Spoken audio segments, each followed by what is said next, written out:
Hi, I'm Paul Yeager. This is the MTOM podcast. I'm in studio for the update, but will not be in studio for this episode. We are on the road at the Jesup Country Club in Jesup, Iowa, to celebrate the 50-year kickoff, 50 seasons of market-to-market kickoff celebration with the Jesup Lions Club Farmers Night. Sue Martin came with me as we had a great dinner and a great crowd and conversation about the markets. Think Market Plus for this episode, but a lot longer answers from Sue as we ask her some questions from the audience. And in the audience were some special people to me, including my mother and my sister. Also had a teacher and some classmates that were there, so that was great to see them. And some old familiar faces from years gone by. Great to get a chance to take this show on the road. We're going to keep doing it. We have events scheduled already in Cherokee. I guess I'm slipping that out right now. And another couple are in the works. And a way that you can stay in the know is to join our Insider. The Market Insider newsletter comes out every Monday. Sign up now at markettomarket.org. Right there on the homepage is a place for you to get signed up. And then we deliver inside information that you don't see on TV, but you'll be in the know.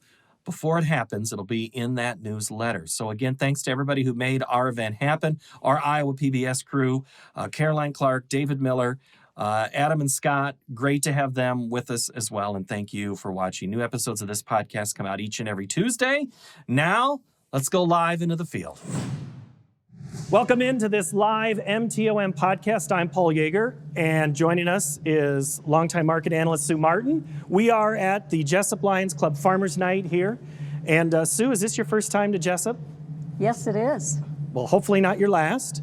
I hope not. Sue was just on the TV show on Friday night, so anybody here actually watch the television show? Okay, good. Mom? No? Mom didn't put her hand up. My mother and my sister are here. I promise no short jokes.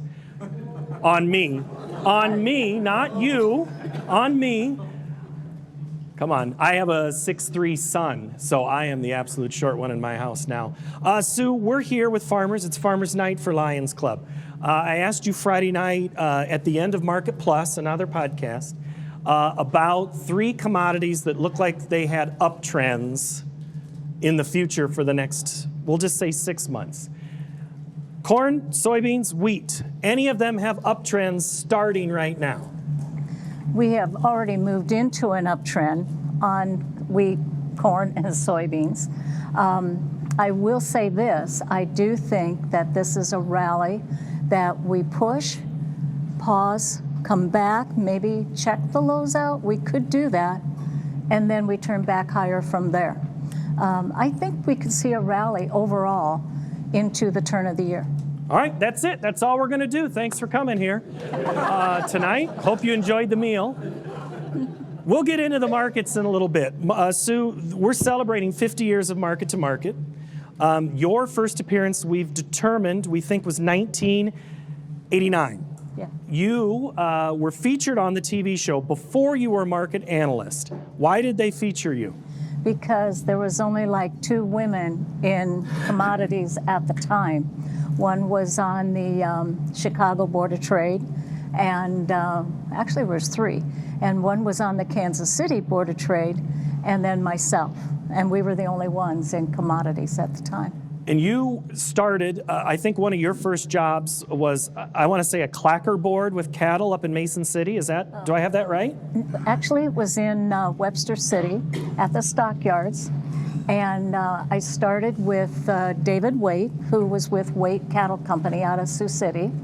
And so my job was to go from the ticker tape over to, well, we didn't have a clacker board yet. Okay, pre-clacker. We had a chalkboard that was made to look like the clacker board, and I'd go from the ticker tape over to the chalkboard, write the quotes down, go back, erase, write them new again, and I swore I'd never be a school teacher. But yeah, that's how it started, and then we got our clacker board after that. And now you're getting up to the minute, second pushes on your phones, and technology changes. You, in 1989, I believe, Sid Sprecher was maybe the producer that came up. He was, our executive producer on the show. You'll actually hear from him coming up Friday, I believe. Is that right, boss? David Miller is our executive producer. He's here today. Give him a hand. I need a raise. Even though he has nothing to do with my race, but I have to at least ride with him on the way home. Sid Sprecher was a producer, talked to you. What do you remember about the camera interview at your place before you came to Des Moines? Well, when they came, it was like they spent, oh my gosh, most of the day there for about 10 minutes on the show. But they were asking lots of questions. They were filming us, working with clients, and just, I don't know, just basic. Which was a little bit of a secret. They were there to see how we'd heard about this Sue Martin, and they wanted to kind of see how she was on camera. And they brought you down to be on the TV show, and that would have been, I assume, with Chet Randolph. Yes, it was. What do you remember about that first appearance? Well, it was in October, and I talked about the hog market. And I talked about how I thought the hogs were going to go to $50 on the board. And they hadn't been there yet. And so I might have been one of the first few that started talking about price projections. And I'm not opinionated or anything, but anyway, I talked about $50 hogs. The next time I was on the show was in December, and hogs hit $50 that day. It was kind of sweet. So then, do you want to hear the rest of the story? I do. The rest of the story is, the next spring or early summer, my husband and I are in Ames, and we're walking down Main Street past the Edward D. Jones office. And there was a couple guys that walked out of the building behind us. And one of them said to the other, "Hey, isn't that hog lady?" Now I want to tell you, I didn't want to be known as that. So you were memorable at that point. Yes, I was. And again, one of the only few women doing what you were doing. Right. So you stood out in a couple of ways. What do you remember about Chet and what he wanted from you or what he had asked you to do? Well, Chet was just easy to work with. I mean, he just would ask you questions, and, nothing's pre-rehearsed or rehearsed before you talk. They want it natural. And so Chet was just easy to work with and very no nonsense and just very direct.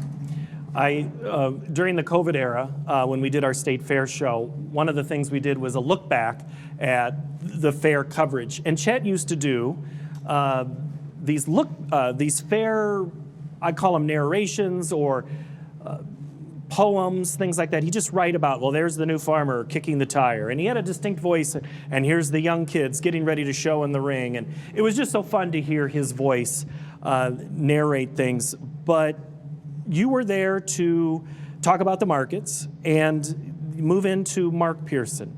We could fill an entire night with Mark Pearson stories. Yes. If you have to pick a couple about our former host on this show. Oh, gosh. The one thing I really would have to say about, and many of you who knew Mark would say the same, he was so witty. And I envy witty people because I'm one of these that thinks of the answer after the fact. He was like so quick and would constantly have, it was like jokes just flowed out of his mouth. And I will say one time we were together, in fact, that might have been the last time he and I were together on a program. It was in Hartley, Iowa. And I found out that he even had a good college education and everything else, and I didn't think he did. He was such a clown, He was so good. He was a Naval Reserve intelligence officer. Yes. And that was something I didn't know until his funeral. Mark had, but I contend that Mark was different in different arenas. You did not see jokes on the TV show Market to Market, right? He was not. No, he was doing them before, though. But he was doing it before. Yeah. He did a lot of other things for Iowa Public Television, and he was very funny in everything he did there. But on the speaker circuit, yes, he even recorded a comedy album, if that gives you any idea. Didn't know that. Yeah, he recorded his old boss said, Mark, you should do an album of comedy. So that's one of his things. Okay, we are going to take questions about the show, or about, not necessarily about the show, but commodities. So if you have a card, Dave or Caroline will pick them up. If you want to just put them up, I'll let them walk around and get a couple of those here to you. This is the moment to say, if you have any questions, otherwise I will fill for the next 3 hours if you let me. And maybe I'll let Sue talk even. That's fine. Then you worked with Mike and Delaney, and now some other guy. Has the show changed at all over the years? Not too much for me anyway. Yeah. I think it's gotten to where people are more direct in their forecasts, maybe giving projections of what they think the market's actually going to do, because you're not there to be around the bush. You're there to actually say what you're thinking and see, and God knows you can sure be wrong. And then you can be right. And you know, I might have been one of the first that talked about beans in the teens. Beans in the teens, Sue. Where should we go? A couple of years ago, I was working the state basketball tournament, and my phone rings, and it's Mark Gold. Did I ever tell you it was actually Mark Gold? I think I've just told you somebody called me. I just doubted Mark. Mark calls, who in the heck did Sue Martin just call for $30 beans? And I said, yeah, that was on our show, Sue. Or Mark, Sue did that. I just can't believe it. You've worn that, and I've asked you most weeks when you come on, you have a question about, are we headed there? Walk me through that day when you made that prediction, and you have backed it up and stayed with it here a couple of times. Yes. Well, I had several reasons. One was, if you take and go back in history, and you take the extreme low to the extreme high of a move, in soybeans, for example, but same way in corn, but in soybeans, and I went back to like the early 70s, late 68, 69, actually $30 beans would have been very doable on the percentage of improvement in price. And what we ended up getting was just like a double top on the beans with the all-time high from 2012, I believe it was. And but it was the second lowest percentage increase. And I was amazed that it would only do the second lowest. But here was another reason why I projected like I did. It was because you had global demand so pent up. You know, food wasn't getting where it needed to be. And back in the, I want to say in the mid-90s, maybe 92, 93, 95, you had the global buyer, importer, all of a sudden saying, you know, I don't have to store this stuff. I can get it whenever I need it. So they went to just-in-time inventory. And when they did that, they basically, what they did was they just became so complacent because it worked pretty well for quite a while until the pandemic hit. And all of a sudden they were caught short-handed with not very much food on hand. The markets were pent up. We found out in, what was it, 2020, August of 2020, farmers' grain bins were empty because of the derecho that went through. And all of a sudden the markets just, I was on the show in February when I said this. Yes. And basically, you could just tell, even on the technical analysis that I do or the charts that I look at, the markets were wound up tighter than a fiddle.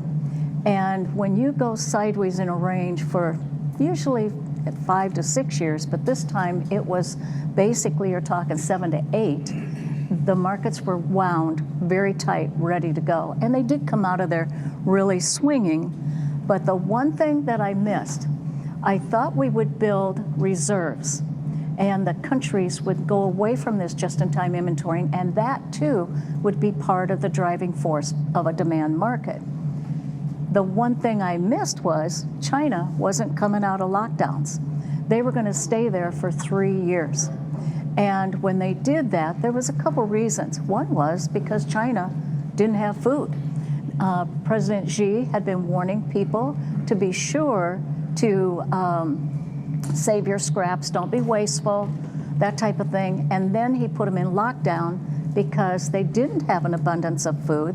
They had found out that Single-Grains managers of the elevators or the granaries had been lying. They had been saying, like, they were paid on how many bushels was in those bins. And therefore, they were enticed to lie because if grain went out of condition, they'd get rid of it, but they wouldn't claim that it was gone. And so all of a sudden, they were caught short-handed and realized the problem they had. So they kept people in lockdown. And then it also happened to be another political advantage for President Xi because he wanted to be president for a very long time, maybe the rest of his life. And so he felt that if people were able to be out and about freely, he might not get that job done. As soon as that job was done, they came out of lockdown.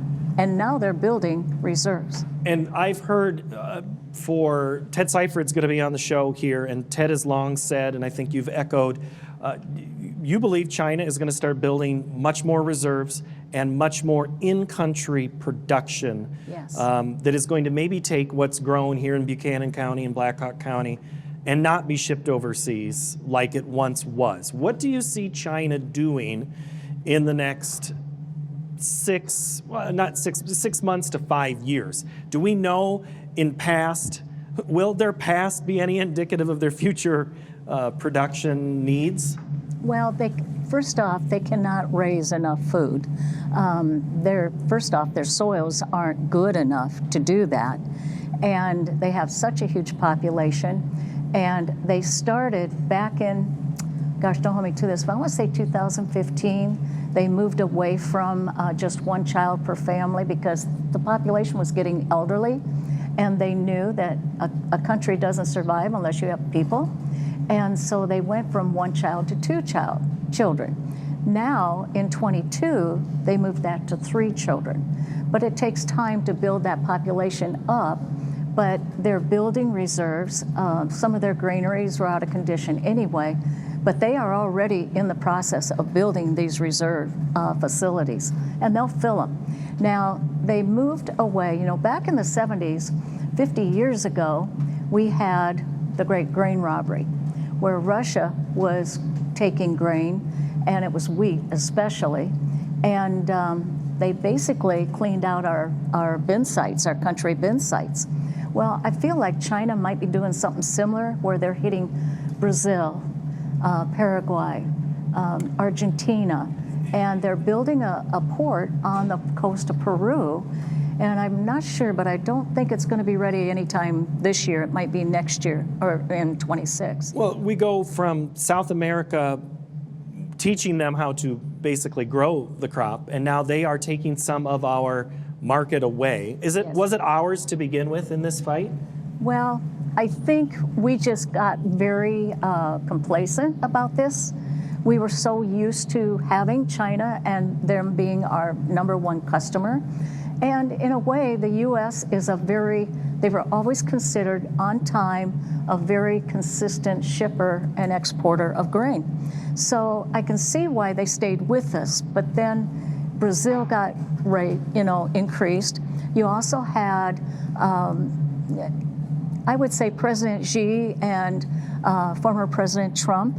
They had their trade issues going on. And, it's interesting because China, you never listen to what they tell you. They'll tell you a lot of stuff to help drive prices down, but you got to watch their actions. And the classic was that, and I have to give my assistant credit because she's the one who caught it, that COFCO International Grains, which is a state-owned enterprise in China, but they have offices in Chicago, and they were taking, and I think we caught it in March of 2020, but they had probably been doing it long before that in 2019. Never had seen them do this before, but they started taking over 90, I'd say many times 95 to 99% of the bean deliveries. And it was so interesting to see that because those beans were probably making their way when it was already banned that they couldn't import beans into China. COFCO International was taking control of all the deliveries. And then after it became real popular and known, they quit doing that. Amazing when they get caught doing something, right? But they're still doing it. I just got to figure a way because they are, now I think they're under the guise of companies like CHS, ADM, it could be the Andersons. But the thing is, you also now, when you get deliveries, you are able to see where those deliveries go, what warehouse. So we just need to figure out what the warehouse numbers are for COFCO. So this is my hometown. I grew up here, was not going to be in agriculture because child of the 80s. It was a tough time. Plus, I was really good at planting tractors. I'd get them stuck. I found every wet spot on the farm. Really good at breaking things. But I have a couple of classmates that are here that are farmers, and there's a couple of teachers that are here. There's been a difference in those 30 years. I'm being generous now.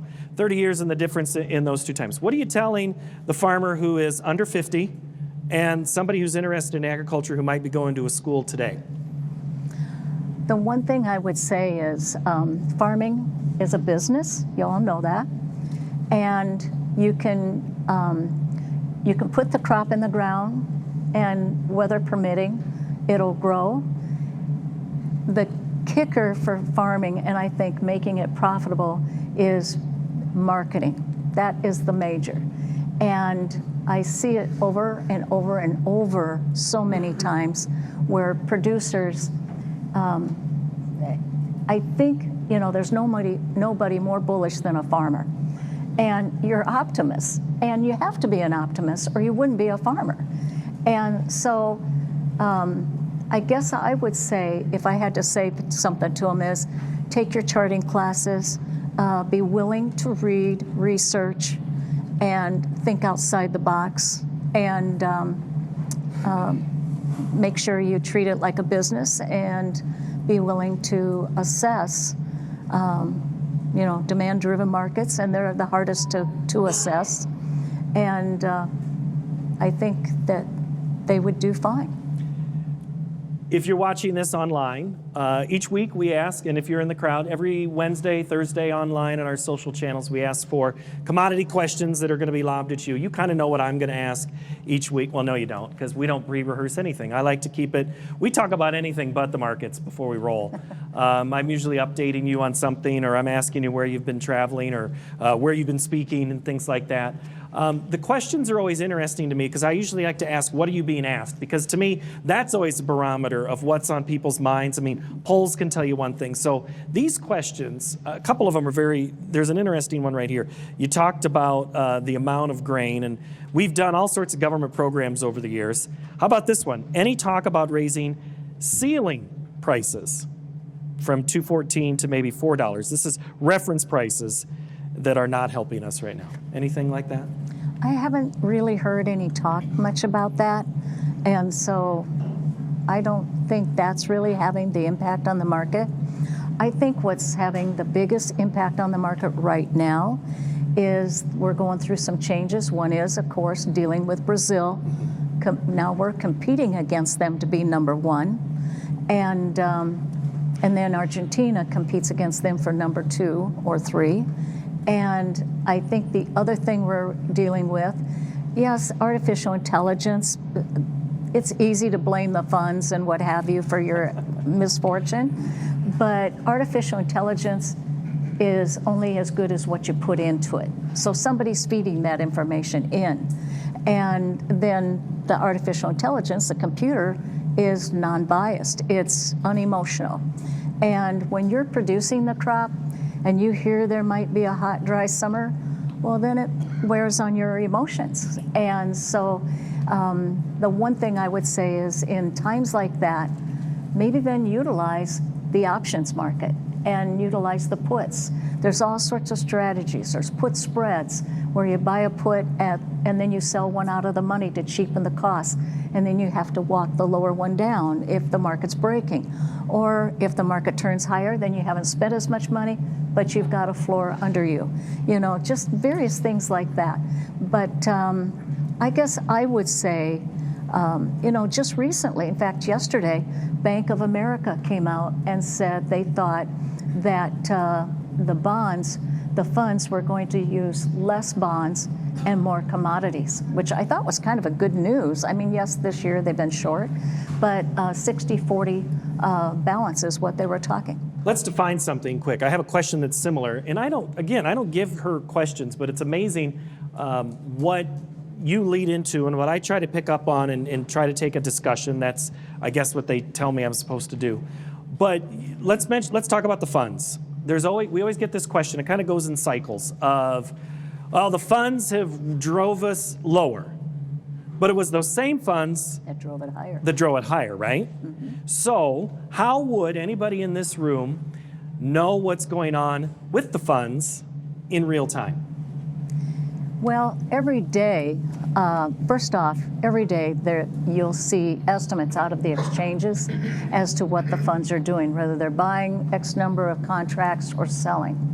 The other thing is, at the end of the week, you'll always get a commitment of traders report on Fridays, and those indicate what the commercials are, position is, what the spec fund is, hedge funds. It gives you kind of an overview of what of the overall positioning in the market is, and that helps as well to give you ideas. Right now, as we came into the end of August, we had funds that had been between corn, soybeans, and wheat, record short. And usually when they're pushing new levels of a position, be it whether it's on the long side or the downside, the market's getting pretty full, or they're just pretty well spent, I would say, on position, and you'll turn. Seasonality is another way to look at the markets as well. There's years where you'll get counter trends. An example would be last year. Corn put a low, well, beans too, put their lows in July.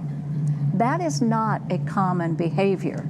If you go back to like the early 70s, that just doesn't happen very often. And so when that does happen, what occurs in the market? What's the behavior? You tend to rally the whole last half of the year into the new year. We did that.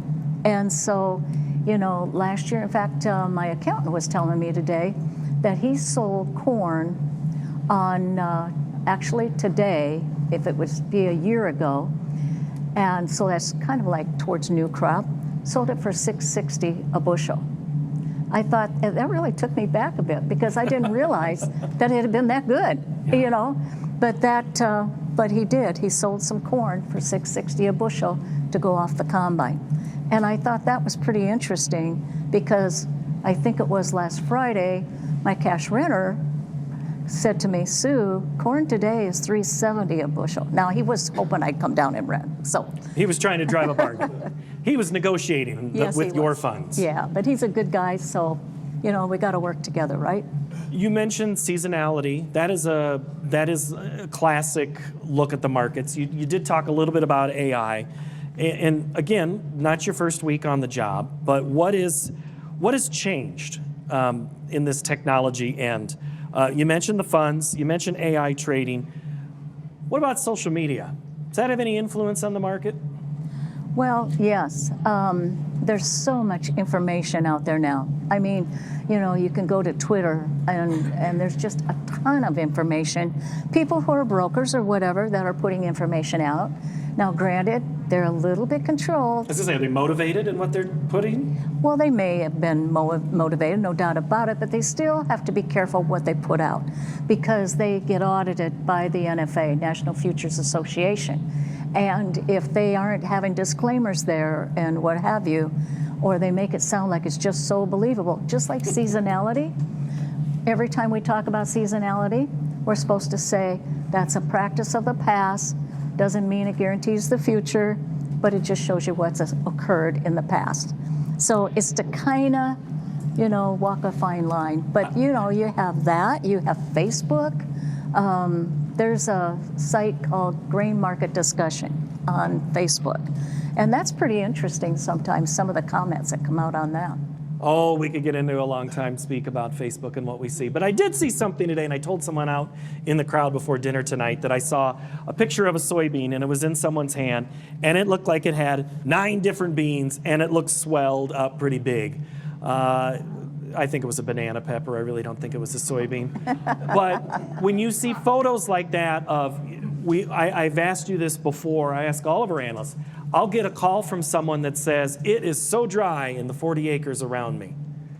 Why can't the market reflect what's happening so dry or so wet around me when we have millions and millions of acres to deal with? Because we have satellite, and the USDA uses greenness maps, and they're able to, even NAS, uses greenness maps. And so that influences when they look down on Earth and they see, you know, and not just in our country, they have a pretty good clue in Brazil, China, you know, they're able to see pretty much everywhere.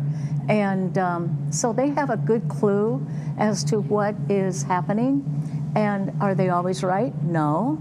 But the one thing I will say, we came off with probably a finish that we really didn't need to have with this heat, and yet we didn't have triple digits. We never had triple digits this year. We talked about this Friday. I think we talked about it, and it was recorded for others to see, not just our conversations between. On my drive up today, took a different route. I just like to see different things. You had gone north central Iowa recently. There's a lot of beans that are turning. I saw a whole lot of ears that are already about ready to drop. Yeah. And so will the market figure in that summer, I guess, finished too strong? Fall came too early? I mean, will it, how the growing season seems to have been muted just a little bit? Do you think the market reflects this sudden change in moisture and the heat? Not the triple digits, but the heat? I think it's fed some of that in a little bit. And yet, if you look at crop condition ratings, we're much higher than we've been for the last year, and of course, maybe even over the 5-year average. So we have to keep in mind that that implies good crops. Mm-hmm. And I guess if we're going to have low prices, we've got to have a lot of crop to help dollar up those acres. So I guess I would say, you know, the weather does come into play a little bit here. Normally, when you're in September, you worry more about a frost freeze, an early frost freeze, and we haven't had one of those in a long time. Do you get the sense that if it's a large crop in a certain area, that say it's Iowa or say it's Illinois, the computers, the algorithms, the traders in Chicago, which really aren't in Chicago, they're in Key West, Florida, or wherever they're at, do they just look at a big blanket? And I mean, I'm asking the same question again, but how does anybody in this room defend themselves against large blanket statements that they have to deal with on a day-to-day basis? Well, if you notice, when it looked like Illinois and Indiana and Ohio started off dry, of course they got their crops in, and they were dry, the market was willing to maybe lift a little bit, and then as soon as they started catching rain, the market slipped. It's like in the backyard of that Chicago Board of Trade, and I hate to say it, they are out over the weekends driving around, they look at the fields, things look good. It's like sometimes I don't know as if they truly care about the western side of the Corn Belt. Well, that's interesting. Any truth to the rumor that in the days of the drought of '88, that somebody brought a fire hose to the Board of Trade to make it sound like it was raining to get the market to move? No? I don't think so. But that was clever. pre-social media, too. That was good. That was, you know, that would have really changed things there. Do you get the sense, and again, if you have any questions here, we're kind of getting up about the end of our time. If you do have anything you want to write or quickly put it up on a card, but does USDA or Grassley believe estimated yields for price fixing grain? Did I get the question right, I hope?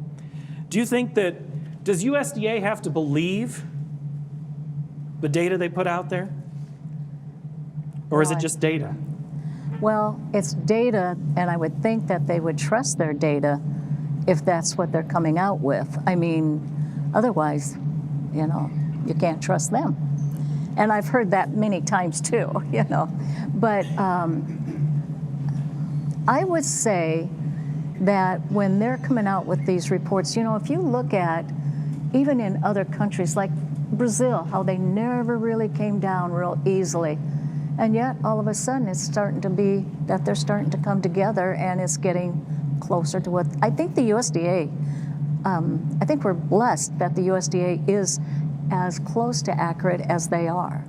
But do you find that we're going to run into private companies, very large companies that buy and sell grain, trade grain, hedge grain, have all sorts of fingers around agriculture, are going to cast a big influence over market decisions by a government agency or other government agencies Do I want to get you in trouble with the traders folks here and answer that one? Well, I think there are companies out there that do, their own assessments, right or wrong. And, the Pro Farmer Tour is the classic one that goes out every year. And usually it's always thought that the markets will break when they're doing it. I think the surprise in that tour this year was that they came off with, and we knew that beans looked better than corn, I would say, crop to crop. And the beans are short this year in many areas. And yet they're, that doesn't make any difference. It's the potting, and they're potted heavy. The one thing I did not hear this year out of the Pro Farmer Tour, I think I've seen it once and that was it, is how many beans are in those pods. And that's what makes the difference. If you have 3, 4 beans in a pod, you're going to have a really good yield. If you have 2s and 3s, well, maybe it's not going to be as good. And so that was the one thing I was surprised I didn't hear much of, but there is lots of pods. Another thing is I'm starting to hear talk that the beans are small in the pods. So I'm not sure, I haven't been out in our field, but I would just be interesting to hear that. One other thing too, and you talk about social media, and this is just a bit off the track. I've seen pictures from southern Illinois of ears of corn, nice length, but they didn't pollinate. You might have sporadic kernels that are real big and puffy, but hardly any on the ear.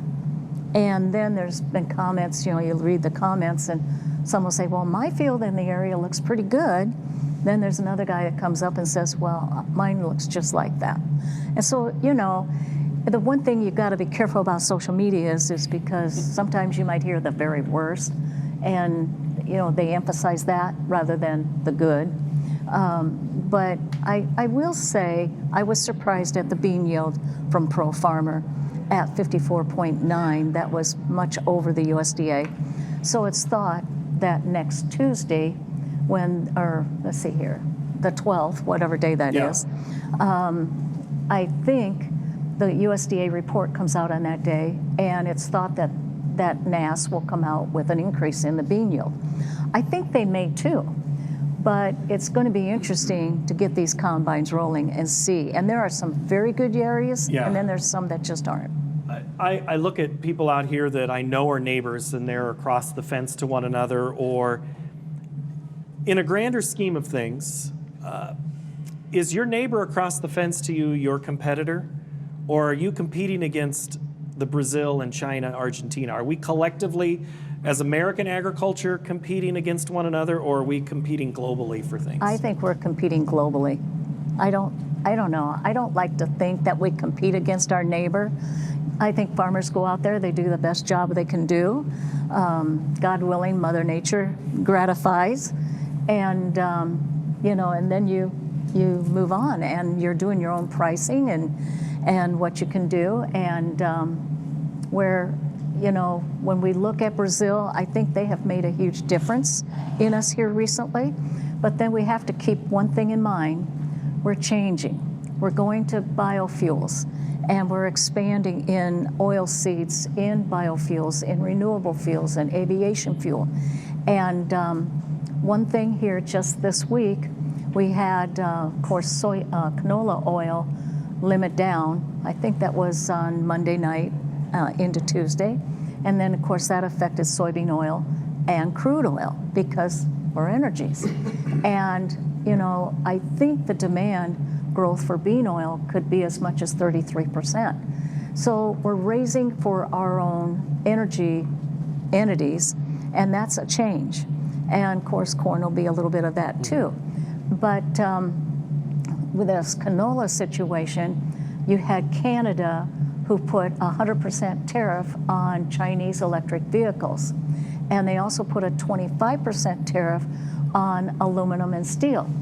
And that really ticked China off a little bit. And so they came back this week, Monday, and said that they were going to start an anti-dumping, commodity anti-dumping for canola oil investigation. And of course, that means that they're going to slow it down. So, Usually once, go ahead, finish. so what do you think's going to happen? If that's the case, Canada in 22, of course, was approved to have canola oil in renewable fuels. Well, okay, canola oil produces about 3 times the amount of oil in an acre that soybeans produce in oil.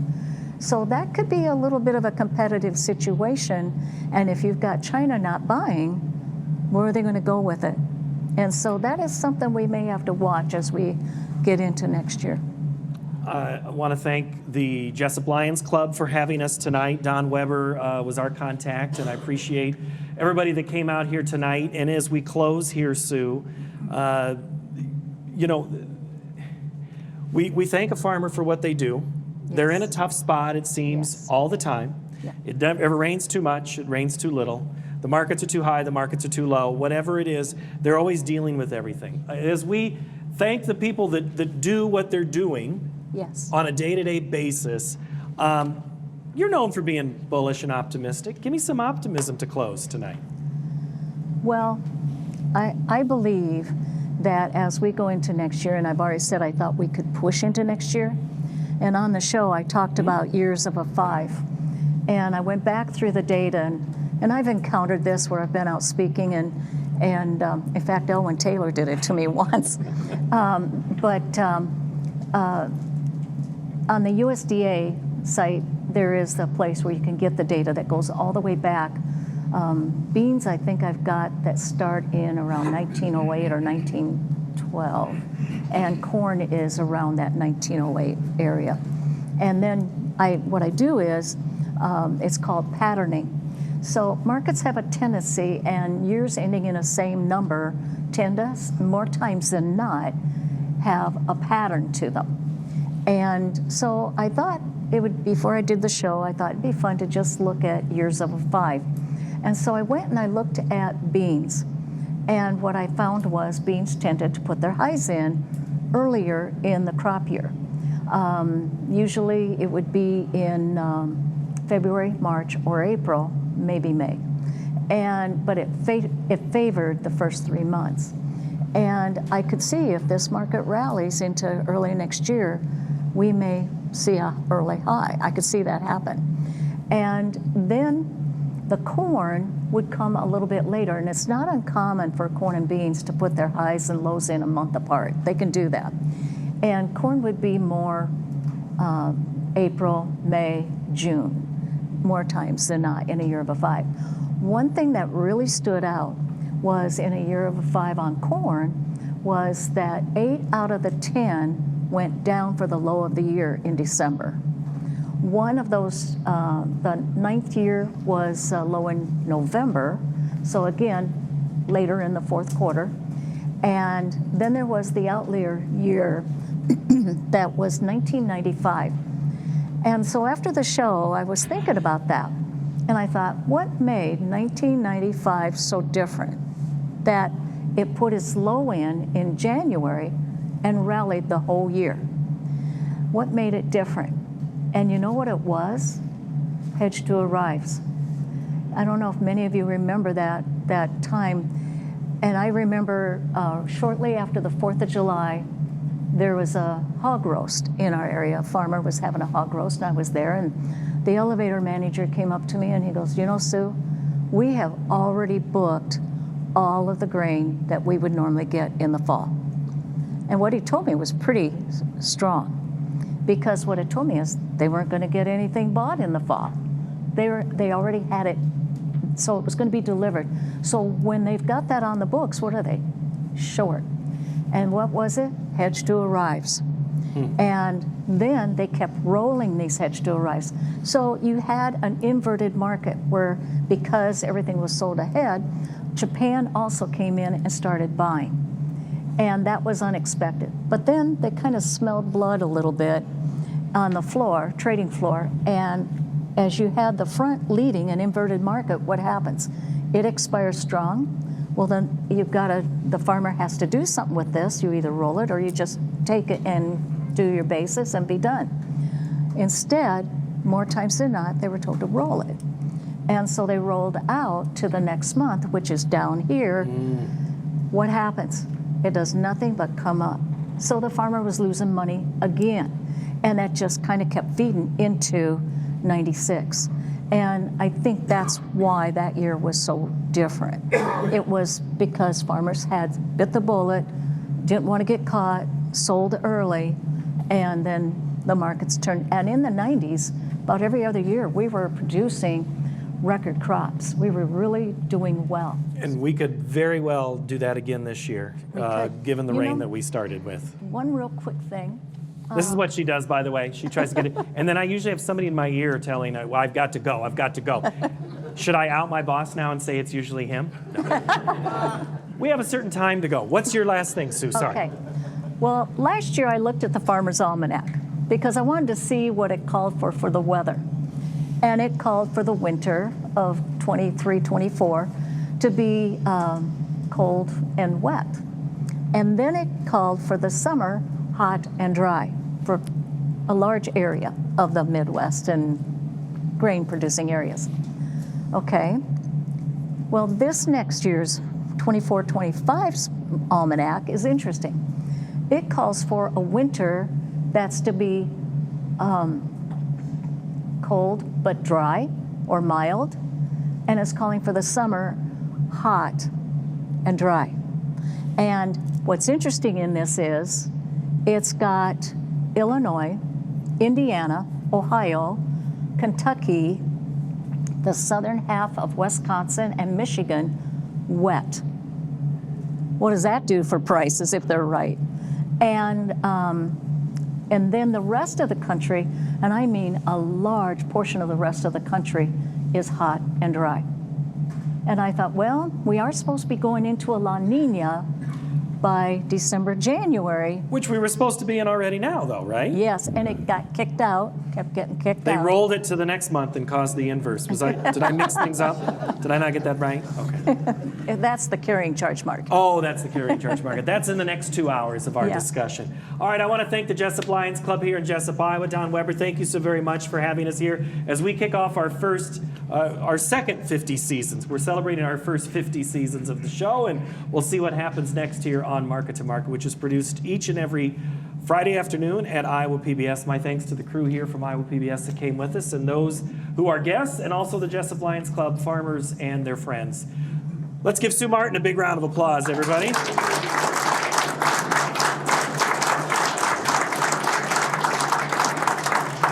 Thank you very much for watching. Have a good night, and thanks for coming.